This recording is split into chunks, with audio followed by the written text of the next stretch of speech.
Hello, beautiful people. You're welcome back.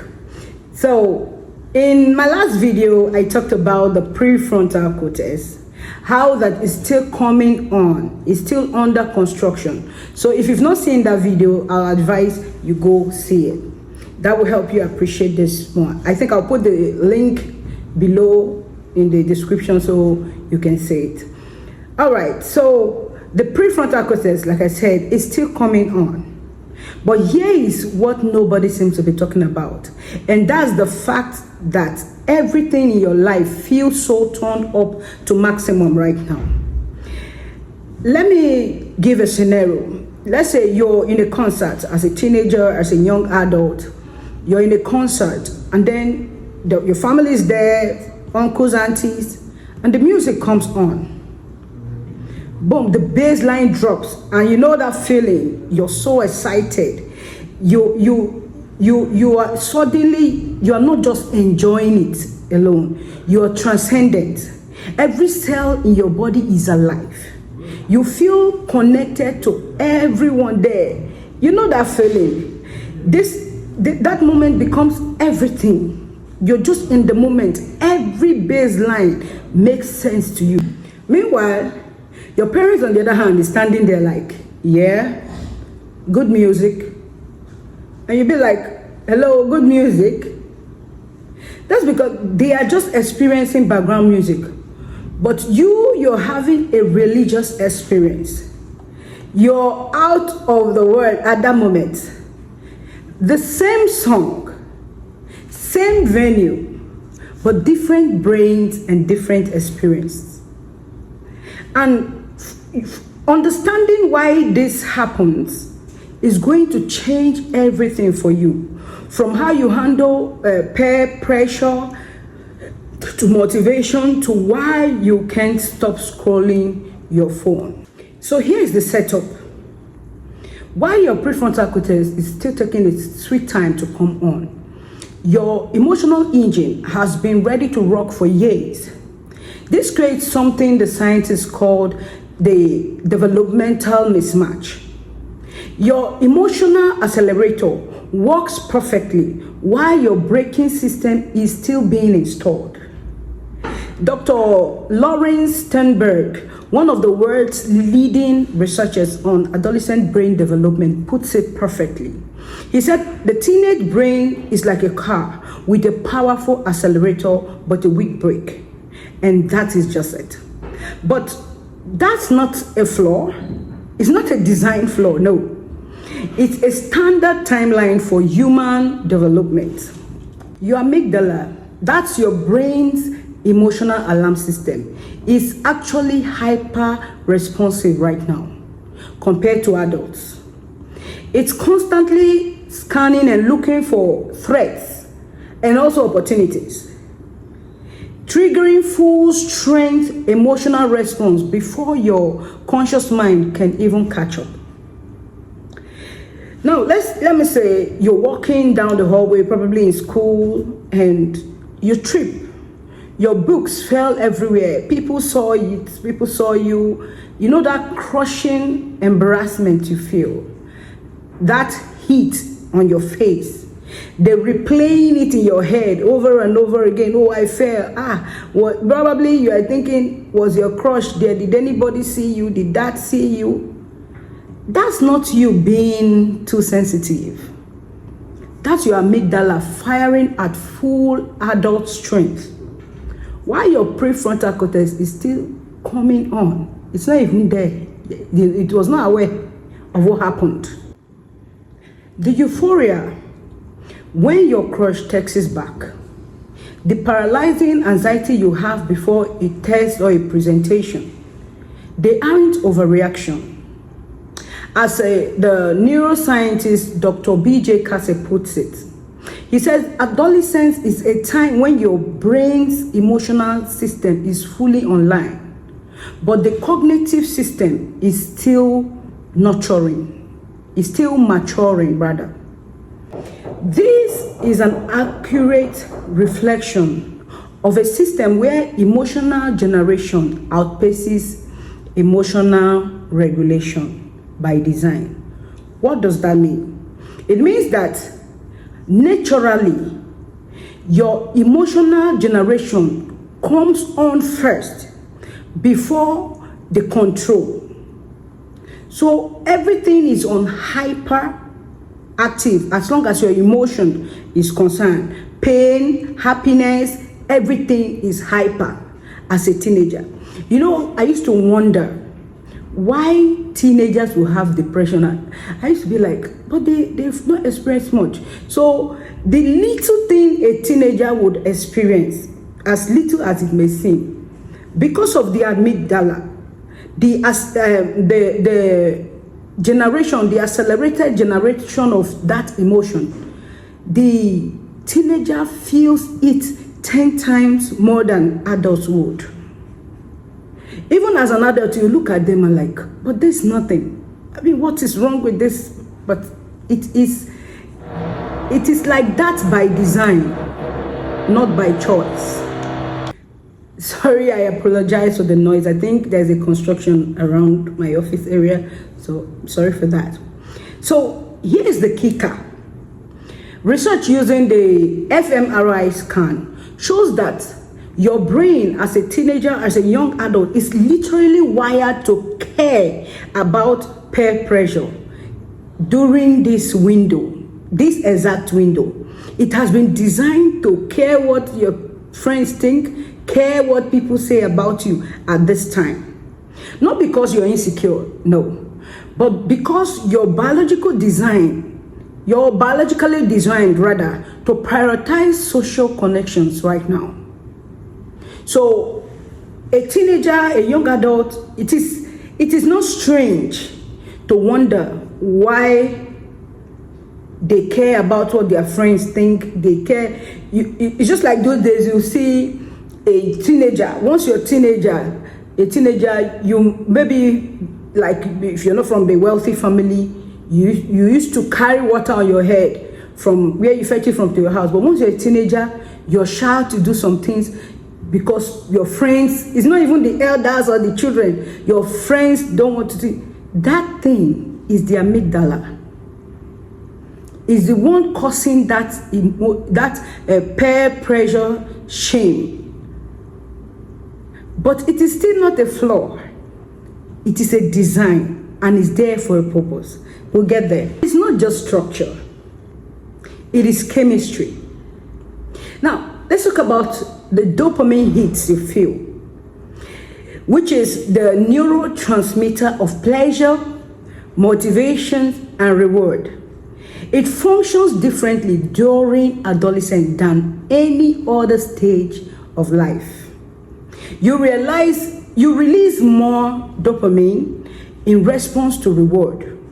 Your neuroreceptors are more sensitive to it. Dr. Adriana Galván,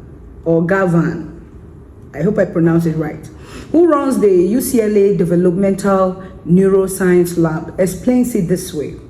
The adolescent brain is uniquely sensitive to rewards, which creates both vulnerability and opportunities. Researchers call this the reward hypersensitivity. The same experiences that produces mild interest in adults generates genuine electricity in teenagers or in young adults. Novel situation, uncertain outcomes, new experiences, they all trigger amplified responses. Now here is one that is very common. Say your friend suggests sneaking out to explore an abandoned building to you. The adult brain calculates risk, probability of injury, legal consequences, decides, no, not worth it. That's not what, I'm not worth going to prison because of that. But your brain, as a teenager or a young adult, you will be like, yeah, unknown place, adventure, possibility of something memorable happening. You'll be like, let's go. This is not broken. It's optimized. Historically, adolescence is when humans needed to explore beyond family safety, take calculated risk, learn rapidly from new experiences. Your brain is literally built for adaptation at this point. It's built for adaptation and learning at this point. It is little wonder that you see most teenagers take, you call it unnecessary risk, because the prefrontal cortex that is supposed to caution you is not there. But unlike the adult, they will calculate every possible thing that could go wrong and decide no. And it is also a good thing by design. The same system that makes music feel transcendent, that makes first love feel like it's the most important thing on earth, and that one is really funny, or that makes discovery feel electric, that system is your engine. But here's where it gets complicated, actually. Peer presence literally changes your brain function, not metaphorically, measurably. Studies have shown that when you believe peers are observing your decision, you get increased activation in reward-related brain regions. Your brain is genuinely more responsive to reward when you're with friends. Okay, let's say, for instance, you're at a party. Someone offers you something, a loan. You will decline, or you might decline. You say no, probably a cigarette. You say no, I don't smoke, I don't drink alcohol. But when you know your friends are watching, the calculation changes. The same choice feels different because your neural processing is different. And it works for both the positive and the negative. Like how you started smoking. Most adolescents or young adults started smoking because of their friends, just to impress their smoking friends, to feel like they are, or they belong to the same class, or whatever feeling they have. Some people started drinking alcohol just because of their friends. You're not a big girl, you're not a big boy because you can't take a beer, peer pressure. Then also dating. Some girls, I can even imagine some girls just having to lose their virginity because their friends feel they are still small girls because they are virgins. So it is not necessarily because they want to do it, but just because their friends are watching, they tend to do something different at that point. It also works for the positive, like you see some persons, they don't kind of read or study a lot, but because of the friends they admire, the people they like, they see them reading, they want to associate with them, they want to be like them. So they get study, they pick up reading habits, they join clubs because of their friends. So it goes all the way around. But I think the bad ones are more, because it's more effective because it has instant gratification. Like you begin to feel your reward for it instantly. But the good, like studying and all, it's a futuristic, it's a delayed gratification. This reminds me of something I did as a teenager. I think maybe about 15 years old at the time. And I was with my friends, my schoolmates. I think we went somewhere to perform as I was social prefect, and then the drama club went to another school, which was, I think, a boys' school. We were a girls' school, went to a boys' school to display drama. And then while we were there, all of a sudden, I don't know how the conversation started, but somebody dared me that I can't ask the social prefect of the other school out. He was tall, handsome at the time. He was good looking. Ordinarily, I didn't notice him. I didn't even like him. I didn't even see him after that day.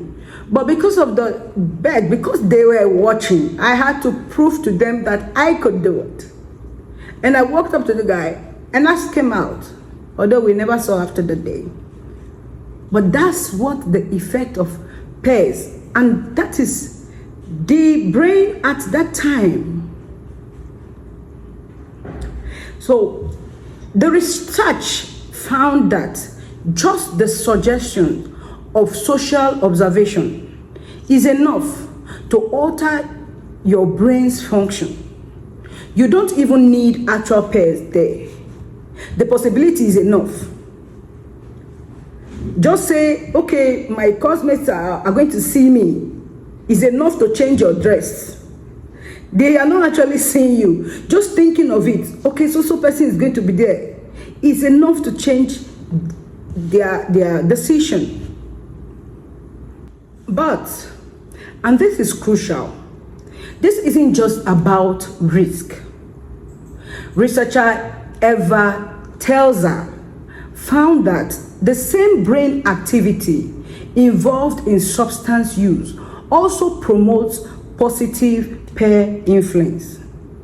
Wearing seat belts, community service, peaceful protest, the system isn't the problem. It is how it is channeled that is. So, according to Eva Telzer here, the same part of the brain that the dopamine pushes the teenagers to do the risky things is still the same part of the brain that pushes you to do good things.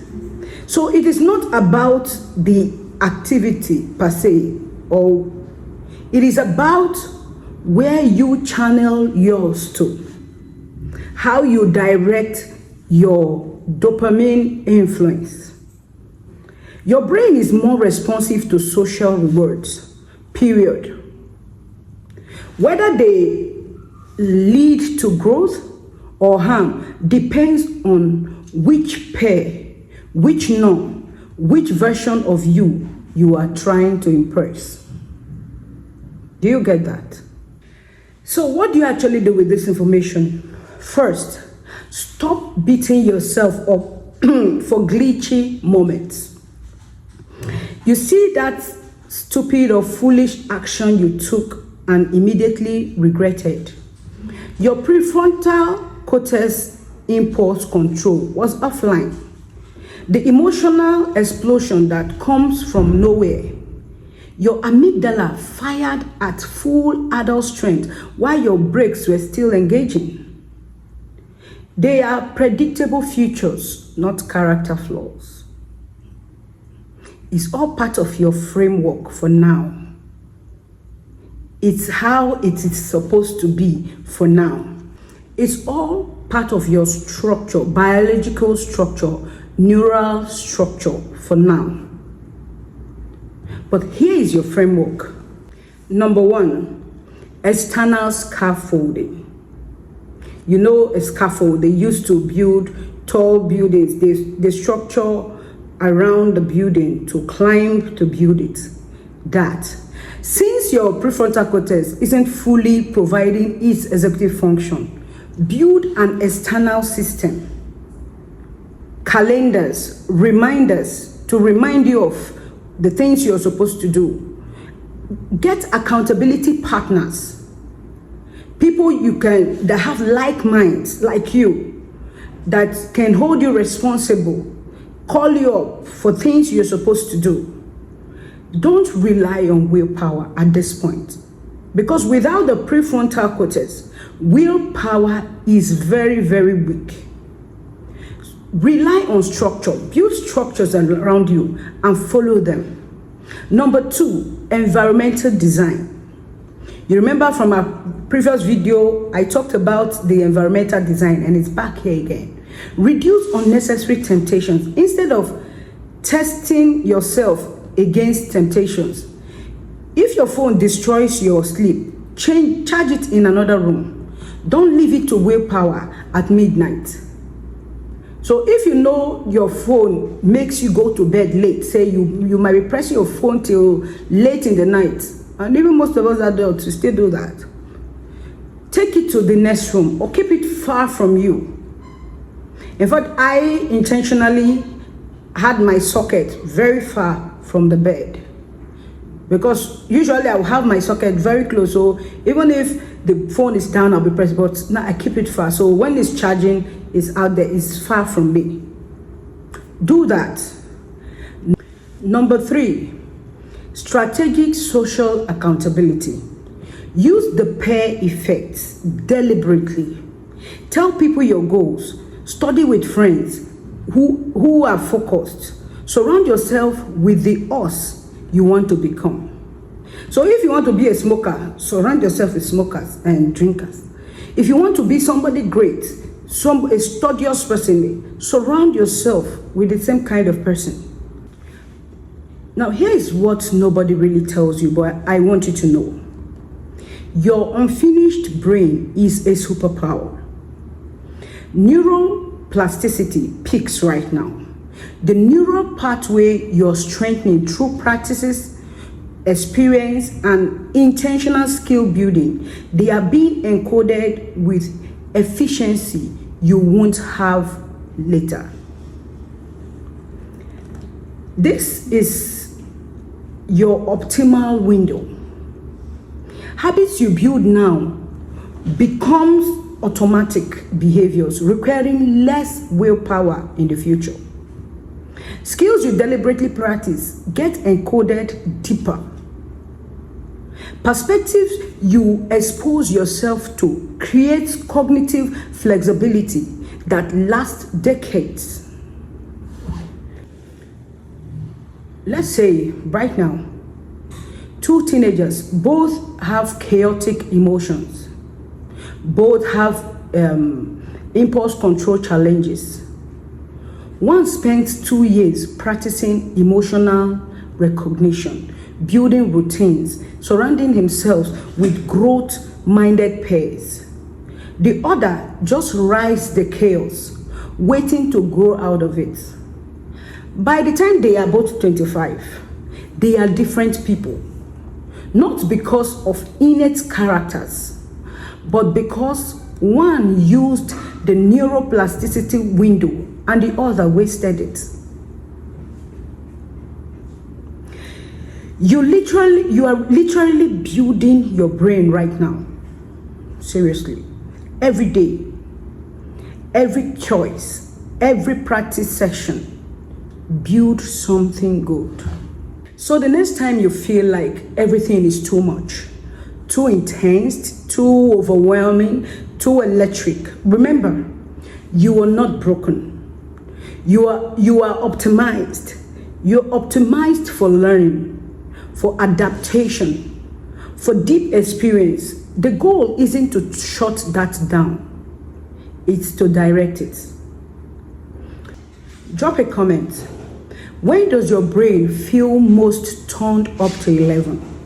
And how are you going to use that energy instead of fighting it?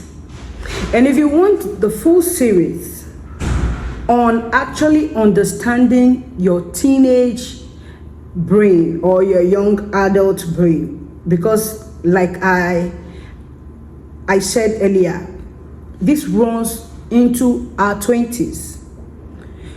So if you want to know these things and not the shame-based one or just control yourself stuff, no, but real psychology that works, hit the subscribe button. I post videos at least every week to get you to that point of knowledge you need to have. So your prefrontal cortex is loading, your dopamine is flowing, and your neuroplasticity is peaking. Use it all. See you in the next one. Bye.